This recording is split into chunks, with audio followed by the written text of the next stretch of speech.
Hello students, welcome to my YouTube channel Chemistry Buzz. Myself Ashish Bhaskar, senior chemistry faculty of chartered group of institution.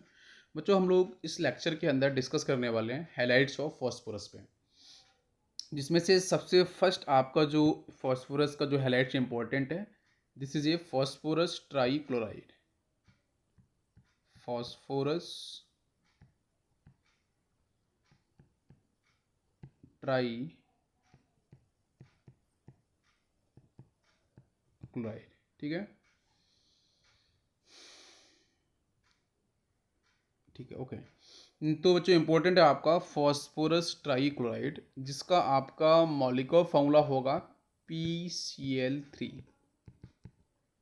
तो सबसे पहले वही point होगा आपका, इसको हम लोग कैसे प्रिपेयर करते हैं।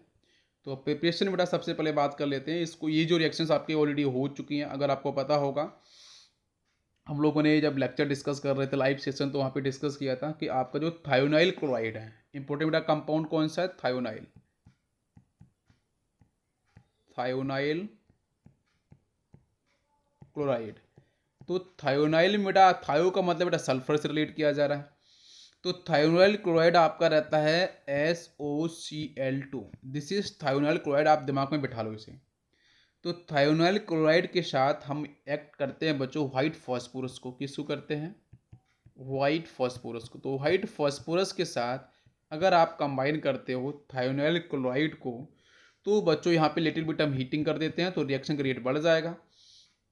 तो यहाँ से जो फॉस्फोरस है, अब ये क्वेश्चन है कि यहाँ पे कितने मोल्स इसके रहते हैं। तो वो बच्चों हम बैलेंसिंग करते हैं, तो यहाँ पे इसके 8 मोल्स आते हैं।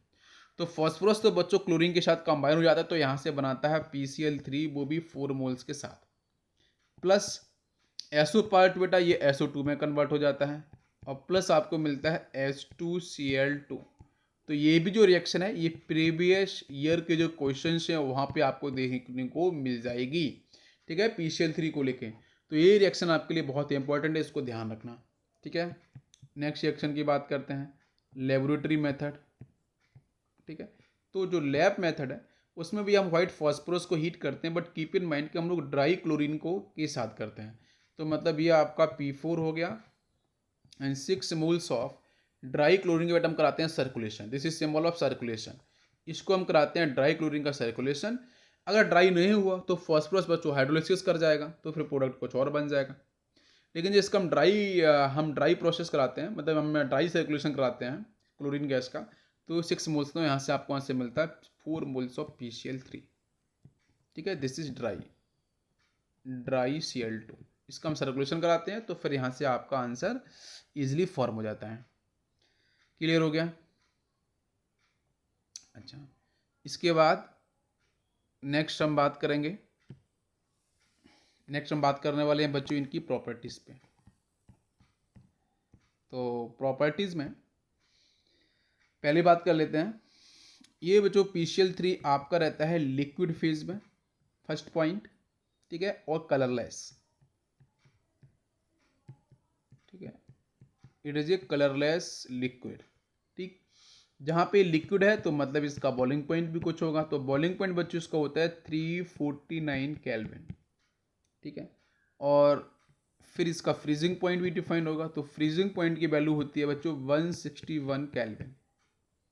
और PCl जो 3 है, it is having the particular smell, is pungent smell, ठीक है, पंजेंट स्मेलिंग लिक्विड होता है, ठीक है। ये फर्स्ट प्रॉपर्टी। नेक्स्ट प्रॉपर्टी के बारे में बात कर लेते हैं। अगर हम एयर एंड वाटर के कांटेक्ट में लेके आते हैं, एयर एंड वाटर के कांटेक्ट में अगर मैं लेके आऊँगा PCl3 को, तो देखेंगे फिर आंसर क्या फॉर्म होता है, ठीक है। तो PCl3 जब बेटा वाटर मॉलिक्यूल से कांटेक्ट में आएगा, तो इसको मैं ऐसे लिख सकते हैं, वाटर मॉलिक्यूल्स को HOH करके, जहाँ पे इसके 3 मोल्स आएंगे। क्यों? यहाँ से आपके 3 हाइड्रोजन, यहाँ से आपके 3 क्लोरीन। तो ये आपका यहाँ से देखो पूरा पार्ट दिख रहा है, तो 3 HCl आपका बाहर चला जाएगा, प्लस आपको यहाँ मिल जाएगा H3। और क्योंकि 3 OH आपके कंबाइन करेंगे ना, तो ये ऐसा होगा, देखो एक OH यहाँ हो जाएगा, एक OH इधर जाएगा, एक OH यहाँ जाएगा, एक तो लॉन पेयर रहेगा। तो मतलब H3 हो गया, PO3, मतलब 3 ही ऑक्सीजन हो जाएंगे। तो H3PO3 का फॉर्मेशन है, मतलब ये हो गया आपका फॉस्फोरस, लोअर ऑक्सीडेशन नंबर का है, तो ये हो गया आपका फॉस्फोरस एसिड का फॉर्मेशन। तो फॉस्फोरस एसिड का यहाँ पे फॉर्मेशन, बाकी आपका यहाँ रिलीज करेगा आपका HCl, हाइड्रोजन क्लोराइड, आपका ये जो एसिड है वो रिलीज करेगा। नेक्स्ट रिएक्शन की तरफ चलते हैं। नेक्स्ट जो रिएक्शन है वो अपने आप में बहुत इंपॉर्टेंट है, क्योंकि प्रीवियस ईयर क्वेश्चंस आपको देखने को मिलेंगे यहाँ से, जिसमें हम बात करते हैं हाइड्रोक्सी कंपाउंड के बारे में। हाइड्रोक्सी कंपाउंड, तो हाइड्रोक्सी कंपाउंड के बारे में बात करते हैं, तो जैसे आपके यहाँ पे ऑर्गेनिक केमिस्ट्री की ले रहे हैं तो हम एल्कोहल ले सकते हैं, या फिर यहाँ पे हम लोग कार्बोक्सिलिक एसिड्स भी ले सकते हैं। ठीक है, क्योंकि उनके पास आपका क्या प्रेजेंट है, OH पार्ट प्रेजेंट है, तो उनके साथ रिएक्शन इसकी इंपॉर्टेंट होती है। ठीक है, तो ये आपका ऑर्गेनिक मॉलिक्यूल्स में हाइड्रोक्सी ग्रुप देखने को मिल जाता है, जहाँ पे हम लोग एसिटिक एसिड लेने वाले हैं और कुछ एल्कोहल्स भी ले लेंगे। ठीक है, तो देखेंगे वहाँ पे रिप्लेसमेंट होता है एक्चुअली किस तरीके से होता है। ठीक है, तो एक क्लोरीन जो होता है वो रिप्लेसमेंट करता है, वो कैसे होगा आंसर बताते हैं। तो देखो यहाँ से ये हो गया आपका C2H5OH, it is ethyl alcohol, इसके साथ हम कंबाइन करेंगे PCl3 का। तो जो फॉस्फोरस के साथ ध्यान दो, इसके 3 मोल्स यहाँ पे आएंगे, तो फॉस्फोरस के साथ यहाँ पे ये आपका OH, ध्यान दो ये आपका यहाँ से कंबाइन करेगा। अब क्वेश्चन है कि यहाँ से मैं इजी ट्रिक बता रहा हूँ, इजी ट्रिक है, तो 3 आपके यहाँ पे कितने हाइड्रोक्सी हो जाएंगे, 3 हाइड्रोक्सी हो जाएंगे, तो ये तीनों इसे कंबाइन करेंगे, तो ये तो आंसर बना देंगे यहाँ से H3PO3। ठीक, बाकी यहाँ से जो क्लोरीन है वो यहाँ पे जाके आपके कितने क्लोरीन है, not PCl5, this is PCl3, तो 3 क्लोरीन जाके यहाँ पे कंबाइन करेंगे तो आंसर मिल जाएगा आपको हैलाइड मिल जाएगा, मतलब ये हो जाएगा C2H5Cl, वो भी आपके 3 मोल्स मॉलिक्यूल्स के साथ। ठीक है, तो ये आपको आंसर मिलेगा C2H5, मतलब इथाइल क्लोराइड मिल जाएगा और H3PO3 मिलेगा। मैं इजी स्टेप बता रहा हूँ, सेकंड देखेंगे एसिड के साथ, तो CH3COOH, इसके साथ में अगर PCl3 लेके आए तो वही प्रोसेस फॉलो करना है, फॉस्फोरस कंबाइन करेगा कितने 3 मोल्स ऑफ एसिड्स के साथ, एसिटिक एसिड है ये, तो ये तो आंसर बना लेगा यहाँ से आपका H3PO3, 1 मोल्स बन जाएगा।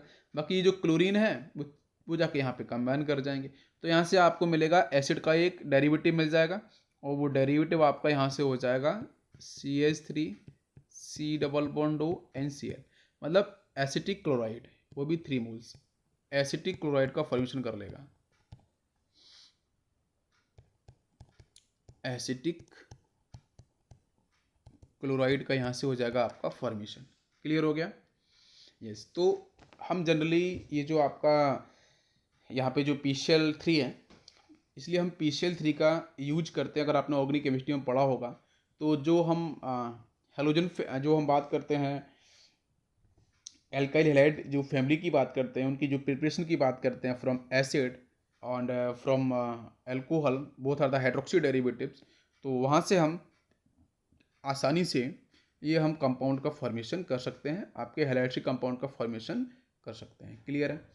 इसके बाद हम लोग बात करेंगे कुछ अदर प्रॉपर्टीज़ को लेके, मेटल के साथ रिएक्शन। ठीक है, कुछ आपकी इंपॉर्टेंट मेटल्स हैं उनको हम ले रहे हैं यहाँ पे। जैसे बच्चों आपका सिल्वर हो गया, उसके साथ अगर आप PCl3 कंबाइन करते हो तो क्या आंसर फॉर्म होता है? आपको पता है सिल्वर का ऑक्सीडेशन नंबर कितना आपका है 0, तो सिल्वर तो ऑक्सीडाइज हो जाएगा और ये कन्वर्ट हो जाएगा Cl लेके यहाँ से क्लोरीन, तो ये कन्वर्ट होगा AgCl में। बाकी यहाँ पे जो फॉस्फोरस है ये बच्चों बाहर चला जाएगा, तो ये आपके P4 में कन्वर्ट हो जाएगा स्टेबल फेज के अंदर।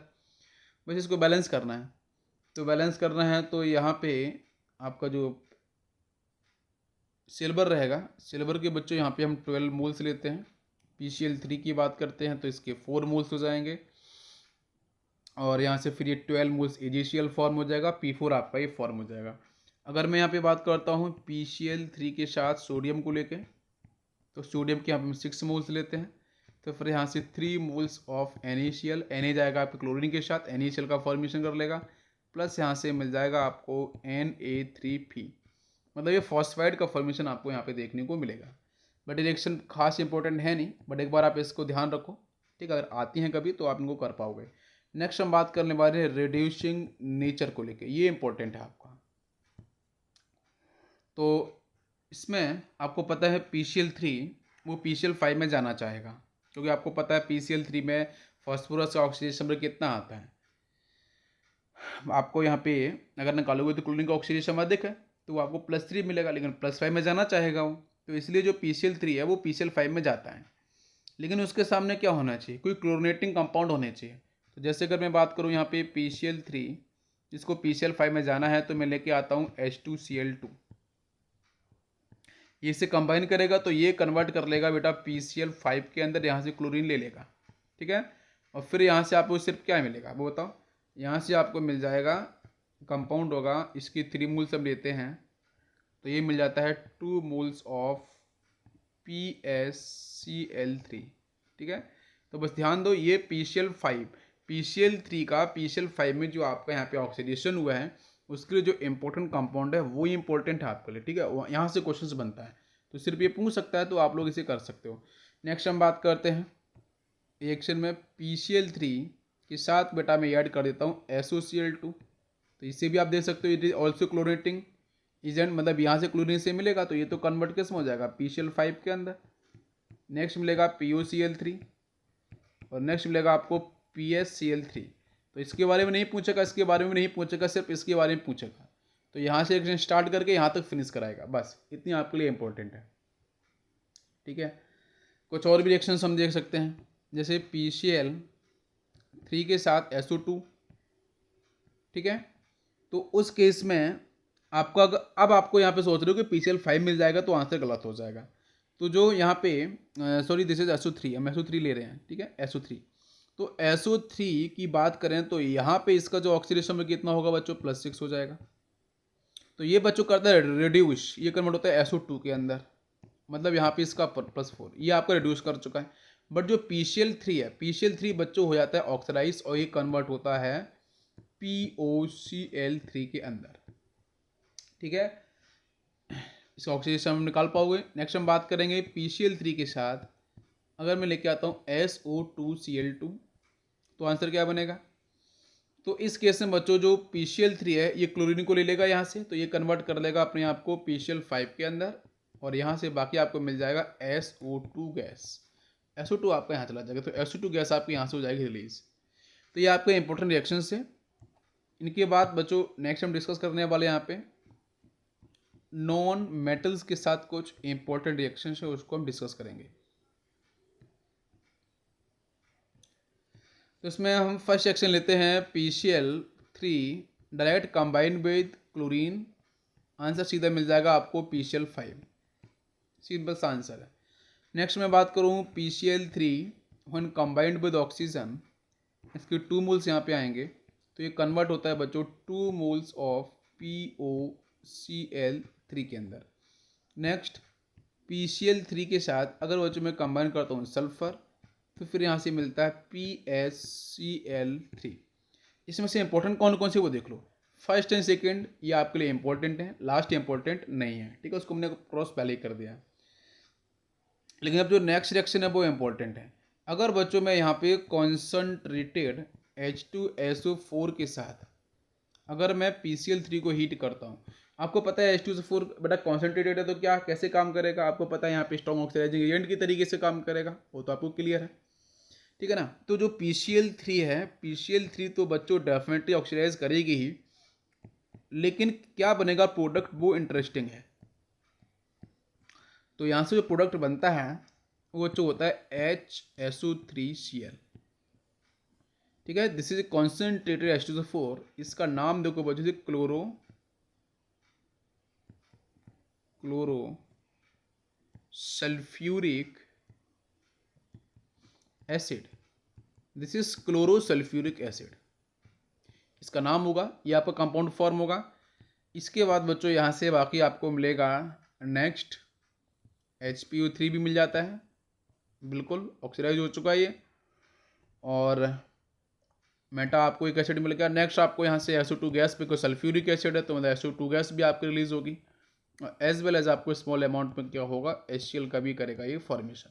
तो ये जो प्रोडक्ट है ये इंपॉर्टेंट है, ये पूछ सकता है PCl3 के कॉम्बिनेशन से अगर कॉन्सेंट्रेटेड H2SO4 आएगा, तो फिर यहाँ से जो आंसर आपका जो मेजर प्रोडक्ट है वो क्या बनेगा।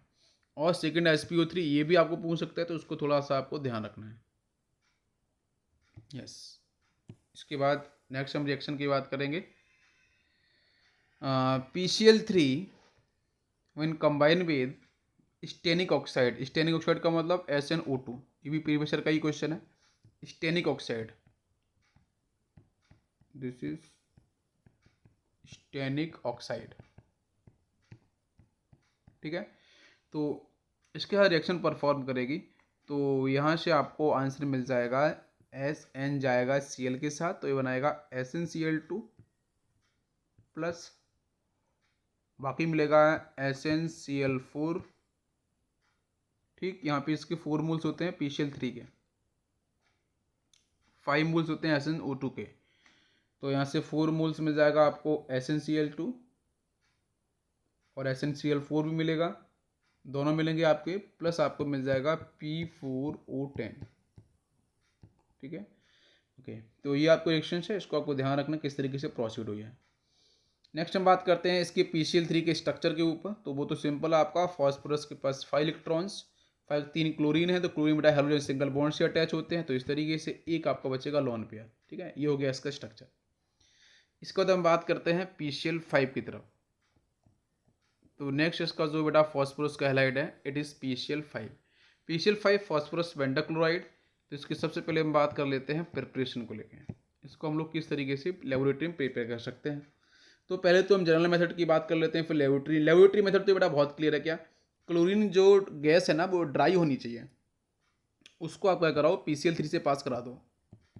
जो ड्राई क्लोरीन है, ये ड्राई है, ड्राई क्लोरीन को आप पास सर्कुलेट करा दो PCl3 के साथ, तो ये सीधा आंसर बेटा बना लेता है PCl5 का। ये होता है आपका लेबोरेटरी मेथड, ठीक है, इंपॉर्टेंट है, ध्यान रखना। बाकी इसके अलावा भी इसके जो डिफरेंट मेथड्स हैं उस पर भी थोड़ा डिस्कस कर लेते हैं कि अगर हम वाइट फॉस्फोरस के साथ SO2Cl2 को अगर मैं अगर बेटा यहाँ से पास कराता हूँ, वो भी इसकी आपके 10 मोल्स रहते हैं, ठीक है, 10 मोल्स। तो यहाँ से आपका फॉस्फोरस बेटा क्या करेगा, क्लोरीन से कंबाइन करेगा, तो ये बनाता है PCl5, और यहाँ से SO2 गैस आपकी होगी रिलीज। अभी मैंने बताया था फॉस्फोरस कंबाइन विद क्लोरीन, तो PCl5 बन जाएगा, SO2 यहाँ से आपका बाहर चला जाएगा, ठीक है। सेम प्रोसेस की एक बात और कर लेते हैं, अगर मैं PCl3 को लेके आता हूँ सीधा, और SO2 वाला याद होगा, SO2Cl2 मैंने बताया था, तो भी यहाँ से आपको आंसर मिल जाता है। लेकिन यहाँ से आपको मिलेगा PCl5, मोल्स थोड़े से आपको कम ज़्यादा मिल सकते हैं, वो बैलेंसिंग की बात करते हैं, बट सेम प्रोडक्ट लगभग आपको देखने को मिलता है PCl5 प्लस आपका SO2 गैस दोनों जगह।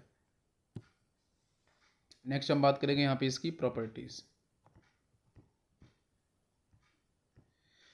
की बात करते हैं, तो बेटा सबसे पहले it is a crystalline solid, ठीक है, वो आपका लिक्विड में था, मॉलिक्यूलर बढ़ने से आपको मिला क्रिस्टलाइन सॉलिड की फेज में, और it is the colourless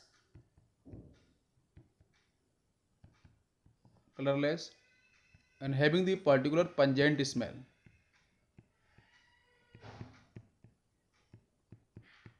clear है, ओके। लेकिन जब प्योर स्टेट में होगा तभी स्मेल मिलेगी बच्चों, ठीक है, जब ये प्योर स्टेट में रहता है तभी स्मेल को डिफाइन करता है। लेकिन जब हम लेबोरेटरी में जाते हैं, तो लेबोरेटरी के अंदर जो PCl5 मिलता है वो बेटा कम्प्लीटली प्योर नहीं होता है, तो फिर यूजुअली वहाँ पे देखने को मिलता है PCl5 ग्रीनिश येलो कलर में आपको देखने को मिलेगा लेबोरेटरी के अंदर। इसके बाद नेक्स्ट हम बात करते हैं, यहाँ पे इसकी इक्विलिब्रियम को लेके भी क्वेश्चन होता है कि पेंटाक्लोराइड अगर PCl5 को अगर मैं डिसोशिएट करता हूँ हीटिंग के साथ, तो यहाँ पे आपको फ्री क्लोरीन भी देखने को मिलेगा, और फॉस्फोरस ट्राइक्लोराइड पर ही आपको इक्विलिब्रियम के साथ मिलता है PCl3 प्लस आपको Cl2, ठीक है, बिकॉज ये बटा रहता है आपका वीक इलेक्ट्रोलाइट, तो यहाँ पे इक्विलिब्रियम देखने को मिलता है ऑन हीटिंग में आपका जो इक्विलिब्रियम मिलता है वो PCl3 प्लस Cl2 में देखने को मिल जाता है, क्लियर है, यस। नेक्स्ट हम बात करेंगे ऑर्गेनिक केमिस्ट्री को लेके भी। तो ऑर्गेनिक केमिस्ट्री में क्या होता है एक्चुअली में, जो हमारे हाइड्रोक्सी पार्ट होते हैं उनको रिप्लेस करना है क्लोरीन से, तो हम लोग PCl3 या PCl5 का यूज कर लेते हैं, है ना। तो यहाँ पे भी हम लोग कर सकते हैं, जैसे जो हाइड्रोक्सी ग्रुप अगर आपको पता है तो हम एल्कोहल ले सकते हैं, एसिड ले सकते हैं, ठीक है, उन सब के साथ बात करेंगे। तो सबसे पहले बात करेंगे हम लोग PCl5, sorry this is PCl5 when combine with C2H5OH। तो बेटा क्या आंसर मिलेगा? It is a ethyl alcohol. तो ये फॉस्फोरस होगा। पहले देखो यहाँ से C2H5 है ना, वो बेटा जाएगा क्लोरीन के साथ, तो ये आपका यहाँ से बन जाएगा C2H5 जाएगा क्लोरीन के साथ, तो मतलब एक तो आपको क्लोरो का प्रोडक्ट मिल जाएगा, तो ये हो जाएगा C2H5Cl, प्लस यहाँ से मिलता है PuCl3 भी मिलता है, और बाकी आपको मिल जाएगा यहाँ से HCl। ठीक, यस। इसी तरीके से अगर मैं यहाँ पे PCl3 के साथ अगर मैं लेके आता हूँ acetic acid CH3C double bond OH, then what will be the product? तो फिर यहाँ से मिल जाएगा आपका एसिटाइल क्लोराइड। एसिटाइल क्लोराइड का मतलब CH3C double bond is acetyl part यानी क्लोरीन, प्लस आपको मिलेगा PuCl3, प्लस आपको मिल जाएगा HCl। इसी तरीके से नेक्स्ट हम बात करते हैं, सपोज सल्फ्यूरिक एसिड के साथ क्या होगा? तो PCl5 when combine with sulphuric acid मतलब H2SO4, उसको मिल सकते हैं इस तरीके सिंपल तरीके से आपको समझने के लिए SO2OH ट्वाइस, देख सकते हो ये यहाँ पे कौन क्या है? H2SO4 ही तो है आपका, ये इसको इस तरीके लिख दिया, अभी आंसर के लिए लिख दिया मैंने इस तरीके, ठीक है ना, क्योंकि आपको जो रिएक्शन है वो समझ में आपको आ जाए। तो यहाँ से आप समझो कि जो SO2 वाला पार्ट है वो क्लोरीन के साथ चला जाएगा, तो एक बनाएगा आपका सल्फ्यूराइल क्लोराइड, मतलब ये बना लेगा SO2Cl2, यू हो गया आपका सल्फ्यूराइल क्लोराइड। तो सल्फ्यूराइल क्लोराइड आपको मिल गया, प्लस यहाँ से मिलेगा आपको PuCl3 प्लस HCl। नेक्स्ट हम बात करेंगे नाइट्रिक एसिड के साथ, तो PCl3 sorry this is PCl5 when combined nitric लिखना इजी तरीके से, तो ये आपका O2N it is OH, nitric acid HNO3, इसको कंबाइन करते हैं तो यहाँ से मिलेगा N के साथ यहाँ पे Cl आ जाएगा, डबल बॉन्ड O यहाँ पे एक coordination bond O, this is nitrosyl chloride,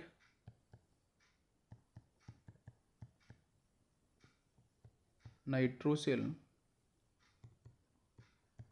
chloride, plus यहाँ से मिलेगा POCl3 प्लस HCl। ठीक है, तो यहाँ पे ये होगी आपकी इसकी इंपॉर्टेंट कुछ रिएक्शंस। नेक्स्ट हम बात करेंगे बच्चों यहाँ पे हाइड्रोलिसिस को लेके। अगर मैं वाटर मॉलिक्यूल्स लेके आऊँगा तो देखते हैं यहाँ पे आंसर किस तरीके से आपका फॉर्म होगा। तो वाटर मॉलिक्यूल्स में दो केस आपको मैं समझाऊंगा। पहला केस में बताऊंगा कि अगर आपका लिमिटेड सप्लाई अगर वाटर मॉलिक्यूल्स का होता है तो आंसर कैसे फॉर्म होगा, और यहीं पे अगर excess supply of water molecules होगा तो फिर आंसर आपका क्या फॉर्म होगा। तो पहले लेते हैं लिमिटेड सप्लाई की, इसको हम इनसफिशिएंट वाटर बोल देते हैं। तो PCl5 when combine with limited supply of water, मतलब ये कम से कम एक मॉलिक्यूल्स में ले लिया, तो फिर यहाँ से बनता है फॉस्फोराइल क्लोराइड, तो ये बन जाता है POCl3 plus 2 moles of HCl, this is the phosphoryl chloride. तो फॉस्फोराइल क्लोराइड आपको मिल जाएगा, बाकी आपको मिलेगा यहाँ से HCl। बट अगर यहाँ पे अगर मैं PCl5 के साथ एक्सिस में, एक्सिस का मतलब ले लेते हैं सपोज 4 मोल्स ऑफ वाटर यहाँ पे ले सकते हैं, एक्सिस सप्लाई हो गया, तो फिर इस केस में आपको मिलता है एक एसिड मतलब H3PO4 मैक्सिमम ऑक्सीडेशन चैम्बर में, प्लस आपको मिलेगा 5 मोल्स ऑफ HCl, यहाँ से होगा आपका बाहर चला जाएगा। ठीक है, ये इससे कुछ इंपॉर्टेंट रिएक्शंस थी जिसको हम लोगों ने देखा। नेक्स्ट हम बात करते हैं इसके स्ट्रक्चर के ऊपर। तो स्ट्रक्चर में सबसे पहले हम बात करेंगे इसके सॉलिड स्ट्रक्चर के बारे में। तो जो सॉलिड PCl5 है वो बच्चों किस तरीके से करता है, जस्ट दो फॉर्म में करता है। इसका जो फर्स्ट अगर मैं पार्ट बताऊं तो वो रहता है बच्चों टेट्राहेड्रल कैटायन।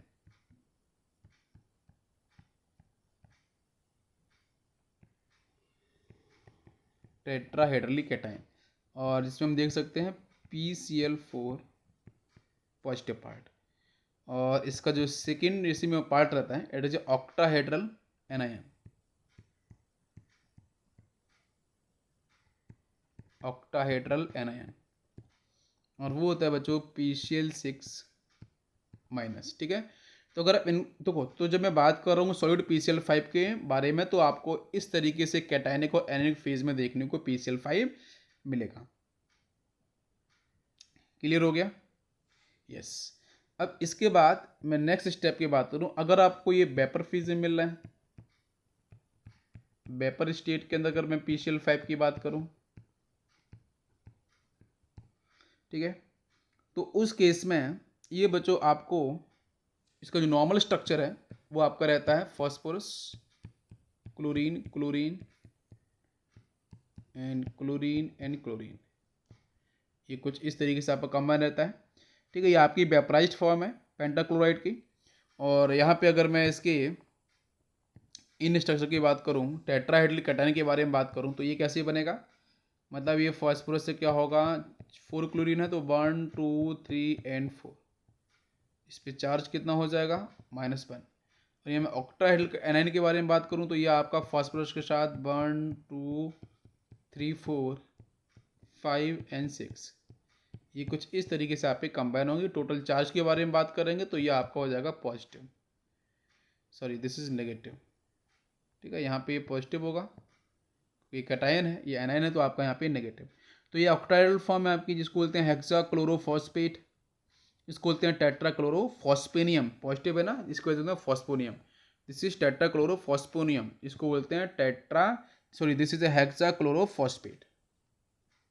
क्लियर है? यस। तो यहाँ पे आपका ये जो चैप्टर है वो फिनिश होता है। नेक्स्ट बच्चों हम लेक्चर के अंदर डिस्कस करेंगे ऑक्सीजन फैमिली के बारे में।